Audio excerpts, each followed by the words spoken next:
बोला मेरी बहन के बारे में? सर सर माफी मांगता हूँ, मुझे छोड़ दीजिए। हाथ जोड़कर माफी मांग। ठीक है भाई। अरे जोड़ लीजिए सर। हाथ जोड़ रहा है कि नहीं? मेरे हाथ उठ ही नहीं रहे हैं। भैया, इसने पैरों पर मारा था, फिर आपने इसके हाथ क्यों तोड़े? चुप रहो मैडम, कुछ मत बोलिए, सातवां सुर मत लगाइए। मुझ पे चलाएगा, मुझ पे चलाएगा। भैया तोड़ दो इसके पैर। तोड़ दीजिए।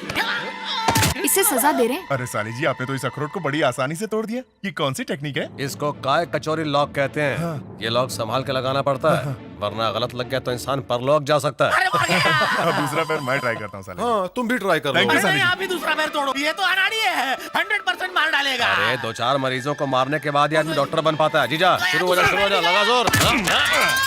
तू आराम कर। गुरुजी, गुड लैंडिंग। गुरुजी, आप ऊपर गए कि यहीं हैं? यही हूँ। अरे ये तो साला जिंदा है, तुमने पहली बार में ही काय कचौरी लॉक सही लगाया। Thank you, साले जी। कीप इट अरे अप। सर, मुझे इसी हालत में छोड़कर जा रहे हो? क्या मैं जिंदगी भर ऐसा ही रहूंगा? अगर लाइफ में इससे बड़ा लॉक लग गया तो बिल्कुल ठीक हो जाएगा। तब तक खटिया पकड़ के सो। ए भाई, ये सब कैसे हो गया? वो हुआ ऐसे कि चला था मुरारी हीरो बनने और जीरो बन के रह गया। तू खुश है ना? जिस तरह एक सपेरे की मौत सांप के डसने से होती है, उसी तरह आर्ट का डॉक्टर आर्ट थेरेपी का ही शिकार हो गया। कल रात जब गुरुजी कुछ ज्यादा ही पी गए तो धुनकी में किंग को ठीक करने के लिए ये 7वां सुर गा बैठे और इनका ये हाल हो गया। अरे इनको छोड़ो और किंग को अच्छा करने पर अपना सारा ध्यान लगाओ। हाँ डॉक्टर साहब, वो शुभ घड़ी आ गई है। आप अपनी आर्ट थेरेपी स्टार्ट करिए और गाना गाना शुरू कीजिए।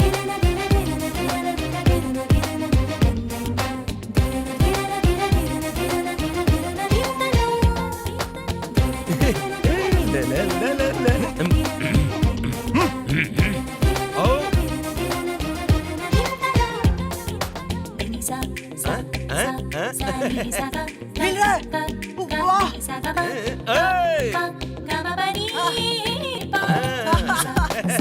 उठने की कोशिश करो, करो, आगे बढ़ो। ये ठीक हो। संभाल के, संभाल के। Come on, get up.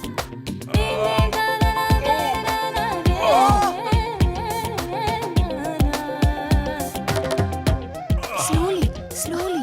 कोई सहारा मत देना, ये खुद चलेगा। संभल चलने के दो। बेटा, संभल के।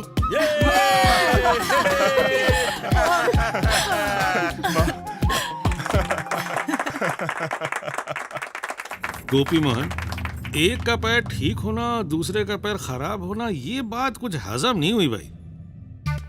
माँ, भैया। अरे ये क्यों आ गया? अब इसे कैसे संभालूं? पापा जी, ये कौन है? तेरा छोटा भाई। ये मेरा भाई है। किंग का, जरा सोच समझ के बात टेंशन करना। मत ले, मैं सब संभाल लूंगा। अजय, माँ, क्या बात है, बिना खबर दिए ही चला आया? सबकी याद आ रही थी तो चला आया। भैया कहाँ है? ए छोटे भैया, कैसा है? पूरी फैमिली को एक साथ देखकर बहुत खुशी हुई। तक दादा। ठीक से बनाओ, ठीक ये से। सब कौन है? दरअसल तेरे ये लंदन जाने के बाद भैया का एक्सीडेंट हो गया था, यही लोग इसको इनका यहाँ एक्सीडेंट लाए। हुआ था और आपने मुझे बताया नहीं। मैं ठीक हूँ, मुझे कुछ नहीं हुआ। पर तू ये बता कि तू अचानक कैसे आया? आपको एक सरप्राइज देने।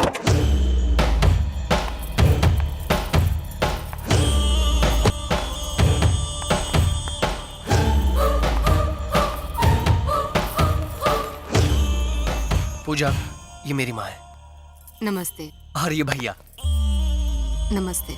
नमस्ते। ये लड़की कौन है भाई? ये मेरी गर्लफ्रेंड है भैया। माँ, आप लोगों की इजाजत हो तो हम दोनों शादी करना चाहते हैं। तुम अच्छी तरह जानते हो कि मैं और भैया तुम्हारी पसंद को इनकार नहीं करेंगे। लक्ष्मी जी भाभी। आरती लेकर आओ, बहू की आरती उतारनी है।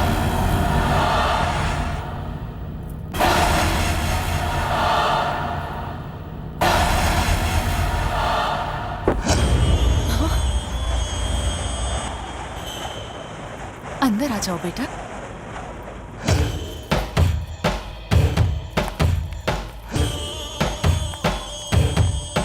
बाबा, नकली किंग से हमारा कोई मतलब नहीं है, बस उसके छोटे भाई को मारना है। फिर जितनी जल्दी हो सकेगा यहाँ से चुपचाप निकल जाएंगे।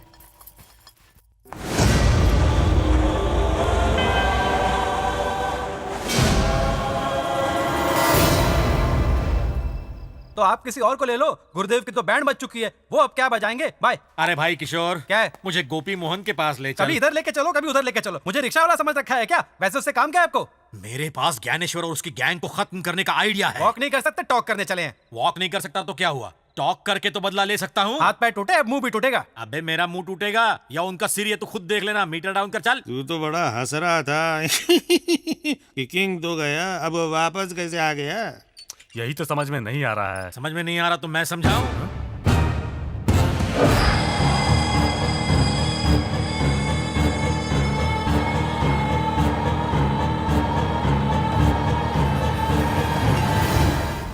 तो ये अप्पा जी एक डुप्लीकेट को किंग की जगह बिठाकर हमें धोखा दे रहा है। अप्पा जी ने अकेले ही प्रॉपर्टी डकारने का नाटक रचा है। ओए, ये लुंगी कस के डायलॉग मारने के बजाय पहले उस रघु रोकड़ा से बात करो। रघु रोकड़ा, अप्पा जी के ड्रामे में किंग का रोल करके तू यहाँ पर हम सब लोगों को उल्लू बनाने की कोशिश कर रहा है।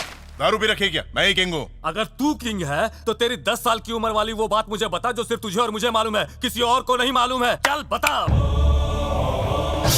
वो छोड़ो, तेरे 7वें जन्मदिन पर तेरे पिताजी ने एक तोहफा दिया था, क्या था वो? अबे अकल के दुश्मनों, तुम क्या सवाल पूछ रहे हो इससे? पुलिस को बुलाओ, वो सवाल करेगी। इसकी गैंग को अंदर कराओ।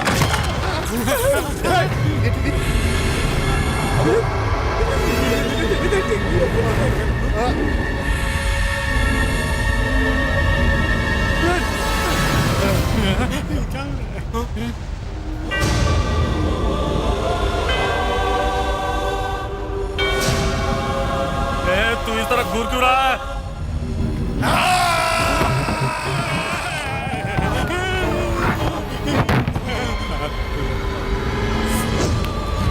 जब मैं 10 साल का था तब तुम लोगों ने चोरी करने के जुर्म में मेरे पैर पकड़कर मुझसे माफी मांगी थी।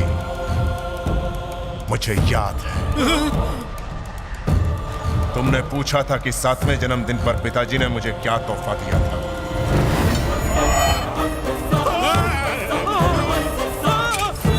बाबू आप डल लग रहे हैं, कल रात नींद नहीं आई? पता नहीं साले जी, ऐसा लग रहा था दिल पे कोई भारी बोझ रखा हुआ है। फिर सुबह जब नींद खुली तो सर पकड़ लिया। ऐसे गेम्स में होता रहता है, घबराओ मत, आदत पड़ जाएगी। नाश्ता करो। अरे फूफा जी आइए आइए, नाश्ता कीजिए। नहीं भांजे, हम बाद में नाश्ता करेंगे। मैंने कहा ना आइए। ओके ठीक है। एक घूंट और वो फिनिश।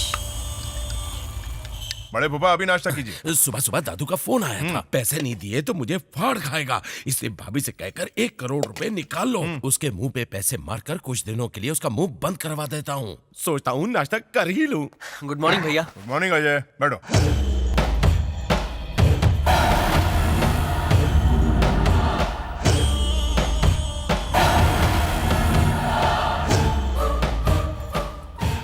जूस।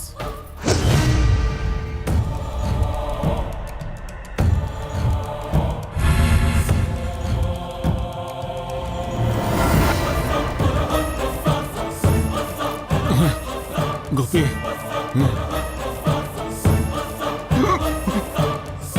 अरे रघु जाओ जल्दी जाके पैसे लेकर आओ, लाओ लाओ लाओ। अरे क्या हुआ? जूस पियो।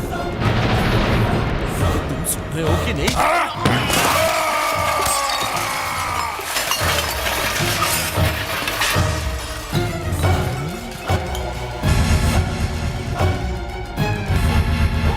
कुछ भी नहीं हुआ। कभी कभी आर्ट थेरेपी के मरीज को थोड़ा साइड इफेक्ट हो जाता है, ये वैसा ही एक साइड इफेक्ट था। डॉक्टर इसकी ऐसी हालत। देखिए आप घबराइए मत, थोड़ा आराम करेंगे तो सब ठीक हो जाएगा। आप इन्हें अंदर ले जाइए। चलो बेटा। जानते हो ज्ञानेश्वर बाबू, रघु ने मुझे कुर्सी से नीचे फेंक कर उस टेबल को खट से ऊपर उठा दिया, फिर उस लड़की का गला दबा दिया। उसका दिमाग खराब हो गया क्या? नहीं, ये सब उसने नहीं किया। तो फिर किसने किया? आज रात मैं तुम्हें दिखाऊंगा कि ये कौन कर रहा है और कौन करवा रहा है। यानी मुझे पता है कि तुम्हें पीने के बाद नींद नहीं आती, इसीलिए तुम हमें भूतों की कहानियां सुना सुनाकर टाइम पास करते फिर रहे हो। मुझे भी यही लगता है। देखोगे तो खुद जान जाओगे।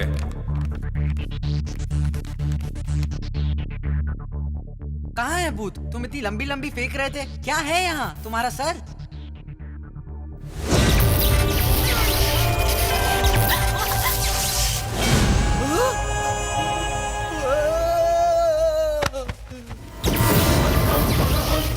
अभी हम लोग जिसको देख रहे हैं वो रघु रोकड़ा तो है, पर उसके अंदर किंग की आत्मा है। किंग की आत्मा है? पर ये कैसे हो सकता है? अपनी मौत का बदला लेने के लिए उसकी आत्मा भटक रही थी और वो अपने डुप्लीकेट रघु रोकड़ा के अंदर घुस गई। सुबह जब तुम लोग नाश्ता करने में लगे हुए थे तब मेरा ध्यान सिर्फ रघु रोकड़ा पर था। पूजा के आते ही मैंने इसकी आंखों में दहकते अंगारे देखे थे। हाँ, मैंने भी देखे थे। इसकी आंखें ज्वालामुखी की तरह लाल थी। लेकिन किंग अजय की मंगेतर से नाराज क्यों हैं? शायद इसे इंटरकास्ट शादी पसंद नहीं, या फिर कोई और वजह होगी। ओह अच्छा। मैंने वहां तो सबको समझा दिया कि ये हालत इलाज का साइड इफेक्ट है। उसके बाद मैंने इंसानी आत्माओं पर लिखी सिगमंड फ्रॉइड की बुक का हिंदी ट्रांसलेशन पढ़ा और तब मुझे सारी बात समझ में आ गई। ये तो फिल्म भूल भुलैया की कहानी जैसा लग रहा है। फिल्मों की स्टोरी भी असली जिंदगी से ही ली जाती है शिवानी। देखो, रघु रोकड़ा पूरी तरह से किंग बन चुका है। रघु को तो पता भी नहीं कि किंग की आत्मा ने उसके शरीर पर कब्जा कर लिया है। अब हम क्या करें? इस परेशानी का इलाज मेरे पास है। शाकिनी, ढाकिनी और दुष्ट आत्माओं की बुरी नजर से रक्षा करेगा। इसे स्वामी अभियान जय की 1000 तपस्याओं का आशीर्वाद प्राप्त है। जब तक ये आपके पुत्र के शरीर पर रहेगा, कोई दुष्ट आत्मा इसके पास फटक तक नहीं सकेगी। रक्षा गंडा यंत्र। आपके पुत्र की सुरक्षा के लिए ये सोते जागते हर समय उसकी कलाई पर होना चाहिए। जब तक ये आपके पुत्र के शरीर पर रहेगा, कोई दुष्ट आत्मा इसके पास फटक नहीं सकेगी। श्रेयस्करम।